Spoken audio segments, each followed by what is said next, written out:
we are starting our daily learning in the book of Mishlei. We got up to chapter 4, Perek Daled in the book of Mishlei, up to Pasuk Chaf Daled. Very, very beautiful and important lesson. Pasuk Chaf Daled. Haser mimcha ikshut pe ulezut tzvatayim archek mimecha. Remove from yourself any kind of negative report, meaning if you see something that you're doing that can be interpreted in a negative way, make sure you avoid even that, or as they call it, sort of in more modern languages, any appearance of something that's inappropriate, stay away from. That is the lesson that King Solomon teaches. Now, the theme of Mishlei is very often connected to that of a path. King Solomon is speaking about the path we're on and how to stay on that path, the path of righteousness and the path of wisdom. And so he continues, Pasuk Chaf Hei, Einecha lenochach yabitu. When you're on a path, a key element is to keep your eyes on the path, to stay focused and keep your eyes on the path. So Pasuk Chaf Hei, Einecha lenochach yabitu. Always look in the direction of the path and make sure you stay on it. And you should always stay looking directly to see that you're staying on this path. Now, there's a very important concept in Judaism, and that is the concept of being careful with a small commandment as you are with a big commandment. Sometimes people like to set sizes to mitzvahs. They're like, well, this commandment is a big one, this is a small one, I'm going to skip the small one, I'm going to do the big one, but you never really know which is a big mitzvah, you never know which is a small mitzvah. They're all important, they're all precious. And so he says, Pales ma'agal raglecha, always calculate, always make sure you are planning exactly where you're going to be at, what you're going to do. V'chol drachecha yikonu. If you plan, if you have the foresight, if you look at what you're doing, then your ways are going to be established. Always look at where you're going. Always make sure that you are traveling in a way that's calculated, planned, and thought through. Al tet yaminu smol haser raglecha mera. Do not go right. Do not go left. Always stay on the middle path. And so important to note here the Rambam's famous golden path, which is often attributed to Aristotle, the idea of the middle, the golden medium, staying on the middle path. But really, it's here in the book of Mishlei so many times. Shlomo HaMelech says, do not go right, do not go left. And Maimonides says that it's a mitzvah from the Torah, mitzvah mideoraita, to always stay centered. So if you go to the store and you have the option of buying something very, very cheap that's not going to look great, and something very, very expensive that's ostentatious, it's a mitzvah from the Torah to actually go in the middle path. Get the thing that's in the middle. If you have an option of being extremely compassionate or extremely strict, be thought through. Don't be compassionate to the extent that you lost your judgment, and don't be harsh to the extent that you lost your compassion. Always take the middle path. Even when it comes to eating, you should not go to any extreme. You shouldn't overeat. You shouldn't undereat. You should not, whatever it is that you're doing, always look for the medium, the golden path that's in the middle. Do not go right, do not go left. Remove your leg, remove your feet from that. Now, another important thing here is making calculations. There's a concept in economics called an opportunity expense. Meaning, when you spend $100 on something, you're not just spending $100 on that thing, you're also not spending that money on something else. So you have to think, when you spend $100, A, is it worth me getting this item? And B, is it worth me sacrificing not getting the other items because I spent the money here? Same thing has to do with your actions in life. When you spend your time, remember, is this worth wasting my time on this, or maybe I could be doing something better. If you invest your energy in something, ask yourself, is this something I want to be spending my time on? Or maybe there's something else that would be more meaningful. Always do everything with a calculation. Solomon is urging us, make sure, pales ma'agal raglecha. Make sure you calculate, make sure you think through, make sure you establish where your footsteps are going with thought and discernment. Now we go to Perek Hey, chapter 5, and this is really a chapter that's also very well known, and you'll see soon, very blunt in its presentation. Pasuk Hey, B'ni lechochmati hakshiva letvunati hat oznecha. My son, listen to my wisdom and to my insight with your ear. And it's interesting. Again, King Solomon, whenever he speaks in terms of my son. He always says, listen to me, my son, because he's always speaking to a person with a sense of trying to help. A person cannot listen, cannot accept advice unless they know that you are there to help them, unless they know that you're there to give them valuable insight that comes from a caring place, that comes from your heart. Shlomo always says that, my son, always with care. Lishmo mezimot v'dat sfatecha inso. He says, if you listen to me now, you'll be able to be thoughtful. You'll be able to preempt others. You'll be able to be ahead of the game by being contemplative and knowing what's about. And now he goes to the next analogy, which is going to carry us through this chapter. The analogy is, imagine someone who's married, has a beautiful marriage, and everything's going well, and their spouse is very faithful and kind and gracious, and then a strange woman comes to seduce the person in this relationship. Imagine that. Now, the idea is to see the balance of the short-term temptation and the long-term destruction.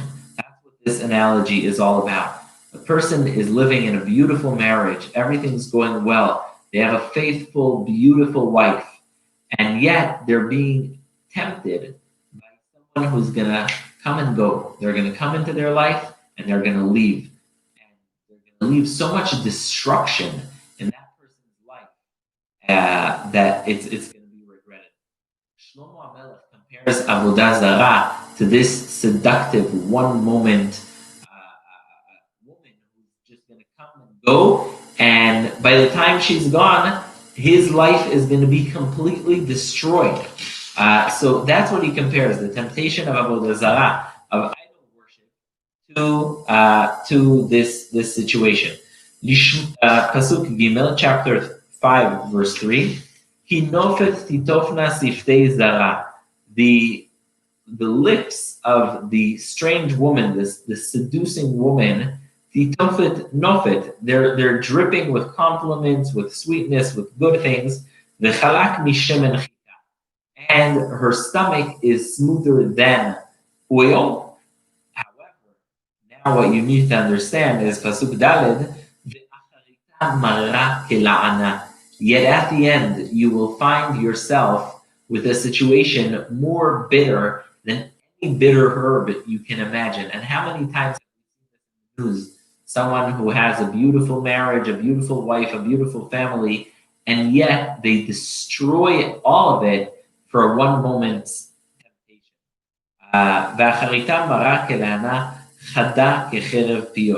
It is sharp as a sword, not just a sword, but a chelev piyot. A chelev piyot is a sword with multiple edges. One that really, when it strikes, it really kills the person and ruins and hurts hard. And so we're saying here, ve'acharitam mara kelana. The end of this situation is going to be as bitter as la. Going to be as bitter as this very, very bitter herb. It's going to be as sharp as a deadly sword. It continues, Pasuk Hey, Raglea yordot mavet. The feet of the woman who's pulling you away from your faithful wife it's Raglea yordot mavet. She will drag you all the way till death. She'ol tzadei yitmochu. Her footsteps are going to take you all the way to the complete abyss. And this is true both on the real level and the homiletical level. We said the book is called Mishlei. There are multiple levels. These are analogies, they're stories, but they are true on more than one level. So on the one hand, King Solomon is teaching here a lesson that is applicable to a man who's in a marriage and warning him of the destructiveness of temptation. On the other hand, he's also speaking about avodah zarah, the idea of heresy, of idol worship, saying this is going to completely take you away. Her feet are taking her down to death. And they take her completely to the Pasuk Vav. Orach Chaim pen tefales. Orach Chaim pen tefales nau ma'aglotea lo teda. If you want life, you should do it in a way that's calculated, that's thought through. If you want to succeed in life, King Solomon says, make sure you're doing that in a way that's thought through and going to give you a reward. However, if you just float around, if you do things haphazardly, you don't really think things through, then you will be in you'll be in a bad situation. So now the question is, what should a person do not, when faced with this temptation? What should a person do not to be destroyed by temptation? But before we continue, there's a very noteworthy Rashi here. Rashi on cites the Jerusalem Talmud. There's something called the Jerusalem Talmud, and it was actually not written in Jerusalem. It was not written in Jerusalem. It was written in the northern part of Israel, the area near Tiberias, the Golan Heights. And he cites this lesson and says, why doesn't God tell us which mitzvah counts more than other? Right? In continuation to what we said before. Why doesn't God tell us, this is a mitzvah that ranks really high, you should give it priority. This is a mitzvah that is, a bit less serious. And why didn't God do that? And so Rashi cites this lesson from the Talmud Yerushalmi and says, "Silsel HaKadosh Baruch Hu matan scharan shel mitzvot velo pirshan." God hid the reward of every mitzvah and did not explicate it, not make it clear. Why? Because because that way a person is just going to go for the big mitzvah and take it, and then they're just going to toss the rest of the mitzvot.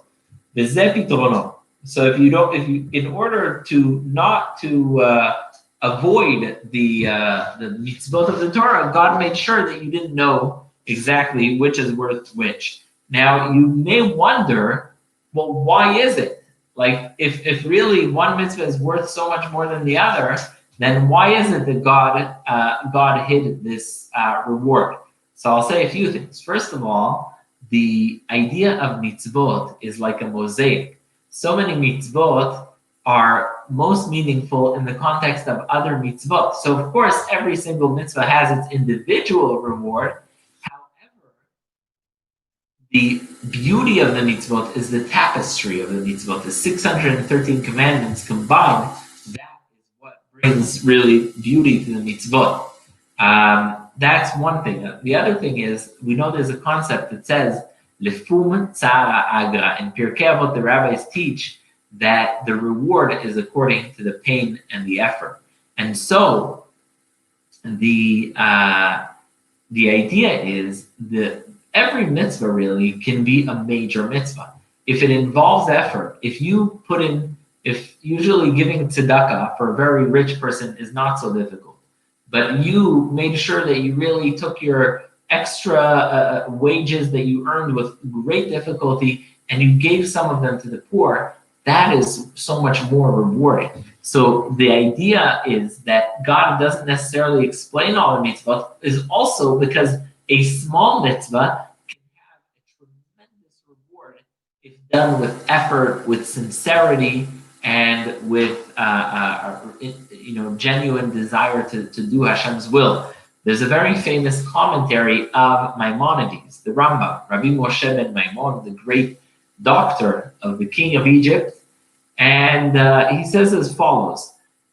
The Talmud says, Amar Rabbi Hananiah ben Akashia, Ratzah Kadosh Baruch Hu lezakot et Israel. God wanted to reward the Jewish people. Lefichach hirba lahem Torah mitzvot. Therefore, He gave them many Torah mitzvot.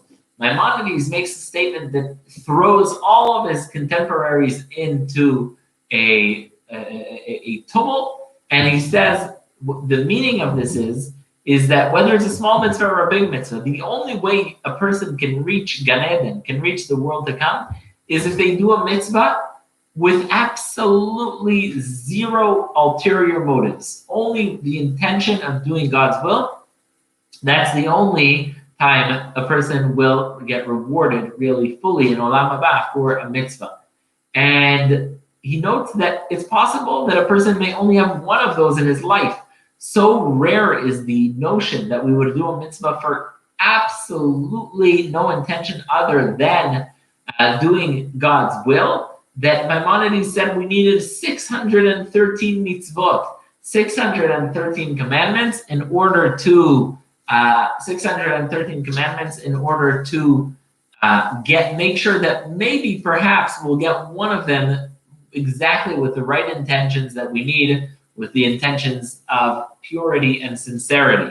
So that's another reason why God did not tell us explicitly which mitzvah is worth how much. That's why God didn't say, okay, this commandment is a very big commandment, you get a lot of reward for that. This commandment is a small commandment, you don't get so much reward to do that mitzvah. So that's the idea of God not telling us exactly which commandment is worth more than the other. And so Shlomo HaMelech says, Orach Chaim pen tefalis. Always make sure when you are conduct yourself with wisdom. That being said, I'm not going to tell you which mitzvah is worth more than the other. Now he continues, Pasuk Zayin. My sons, now listen to me and do not abandon my instructions. Stay away from the one who is trying to distance you and tempt you. If you're in a marriage and this person comes and tries to seduce you and completely destroy everything you have, be very careful. And the rabbis learn from here two things, both on the literal translation and the homiletical translation. One, the rabbis say that if a person passes next to a place of impropriety, a brothel, a place that's really dedicated to immorality, then not only are you not allowed to be there, but you're not allowed to even go within 4 amot. You're not even allowed to come close to it. Similarly, the rabbis say if there's a house of avodah zarah, there's a place of worshiping idols, you cannot even come close to it. You cannot come within 4 amot of the door of a place that's dedicated to idol worship, to avodah zarah. So this pasuk has both a literary meaning, but also a legal meaning, a halachic meaning, which is stay away from it because it's really not something you should even be close to. Don't even come close to her house. Don't even come close to the house of avodah zarah, of temptation, because that's gonna lead you to what it says in the next pasuk. Because then you may give others your glory and your years to the cruel one. Thank you so much for listening. We're here every day between 12 and 12:20. The book of Mishlei, Sunday through Thursday. And Be'ezrat Hashem, we'll be here live tomorrow between 12 and 12:20. Thank you, everyone who joined us. You should be blessed with a good week, a happy week. Only good things for you, for your families. Be'ezrat Hashem.